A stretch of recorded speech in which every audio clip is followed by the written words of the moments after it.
Let me tell you about someone I'll call Leo. He's not one real person. He's a blend of about a dozen men and women I've seen go through the exact same quiet crisis. At 32, Leo ran half marathons on a whim. He closed deals with a laugh. He walked into a room and somehow made everyone feel lighter. Then came the divorce. Then a company restructure that left him in a windowless office managing spreadsheets instead of people. Then his knees started aching in a way that felt less like injury and more like surrender. At 45, yes, 45, let's be exact, Leo caught his reflection in the darkened window of a bus and didn't recognize the man staring back. Soft around the middle, eyes that had stopped expecting anything. A jaw that had forgotten how to clench with hope. And he had tried. God, he had tried. Keto in January, paleo in March, a gym membership that beeped him in exactly 7 times before he stopped going. Each attempt started with a fire and ended with the same quiet whisper. You're past your prime. That guy is gone. That whisper is the real enemy. And the thumbnail on this video says, you can still transform, because most people like Leo have already decided they can't. But here's what I need you to understand before we go further. This isn't a before and after weight loss story. You won't hear about Leo dropping 50 pounds or getting a six-pack, because transformation after 40 rarely looks like that. It looks like someone who stopped hating themselves in the mirror. And that's what happened to Leo. Slowly, messily, and not in a straight line. One Tuesday morning. Not a special Tuesday, just an ordinary one. Leo was scrolling his phone in bed, avoiding the day. A post from a 70-year-old woman stopped his thumb. She had started painting at 65 and just sold her first piece. I spent 20 years thinking I was too old to learn, she wrote. Then I realized that thinking was the only thing keeping me old. Leo almost scrolled past. It sounded like every other inspirational quote he'd ignored for years. But something made him stop. Maybe it was the lack of exclamation marks. Maybe it was her matter-of-fact tone. He put the phone down, walked to the bathroom, looked at his own tired face, and asked a different question. Not, how do I get back to who I was? But what if I never left? That's the mindset shift that changes everything after 40. Stop trying to become a new person. Start proving to yourself that you've always been that person. Leo decided to test this, but not with a workout plan or a diet. He chose something so small, it felt stupid. Every morning, before coffee, before checking email, he would stand up and stretch for 60 seconds.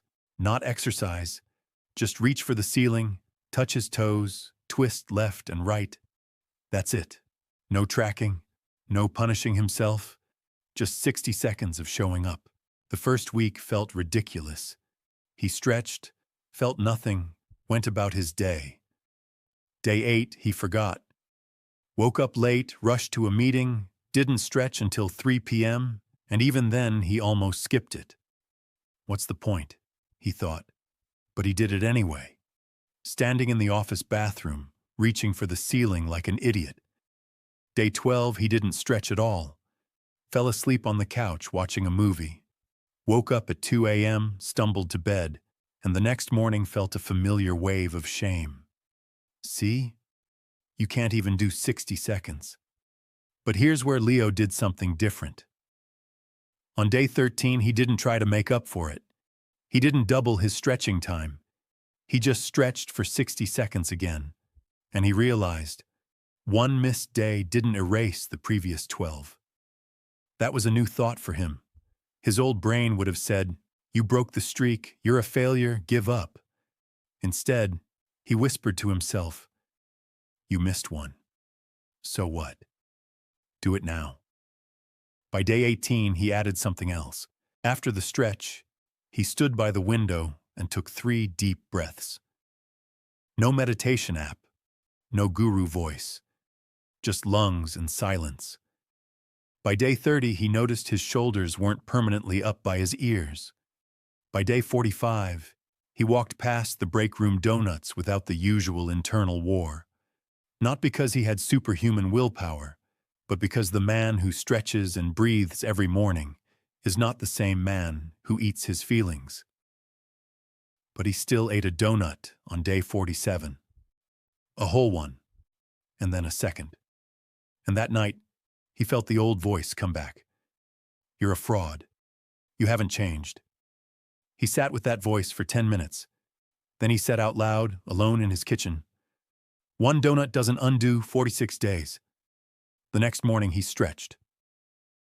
3 months into this experiment, Leo did something that would have embarrassed him before. He pulled his old running shoes from the garage, the ones with the spider webs, and walked to the end of his driveway, then back. That was it. No jogging, no Strava. The next day, he walked to the mailbox. The day after, around the block. He never once told himself, I'm going to start running again. He just kept shrinking the goal until there was no room for fear to hide. And on day 94, almost by accident, he broke into a slow jog for 30 seconds. Not because he was trying, because his body remembered a rhythm that his mind had declared dead. But here's the part that most motivational stories leave out. Leo didn't become a runner again. He didn't lose dramatic weight. He didn't get promoted. What changed was quieter and more important. He stopped dreading the mirror. He stopped apologizing for existing. He started answering emails with a period instead of an exclamation mark, because he no longer needed to prove he was happy. 6 months after that first 60-second stretch, his ex-wife dropped off their daughter and said, "You look different, lighter." Leo almost laughed. He hadn't changed anything visible. He had just stopped fighting himself, and that piece made him look younger than any cream or surgery ever could.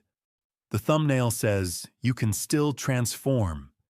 It doesn't say you can turn back time or become a superhero.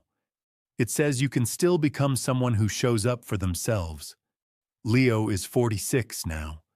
He still misses a stretch every couple of weeks. He still has days where he eats the donut. But he no longer believes that a bad day is a verdict. And that belief, not the stretch, not the breaths, not the driveway walks, is the transformation. So here's the question Leo asked himself that Tuesday morning. And here's the question I'm asking you. What is the one stupidly small thing you can do today, 10 seconds, no more, that would prove to yourself that you're still becoming? Not the whole journey, just one shred of action that says, I'm still here. Do that thing before you close this video, because Leo's story isn't about a perfect comeback. It's about someone who stopped waiting for motivation and started accepting that 60 seconds of showing up is enough. You can still transform, but only if you stop needing it to be dramatic. Start with the stretch. Start with the driveway. Start with the version of you that's too stubborn to believe the whisper. That version is not past their prime. That version is just getting started.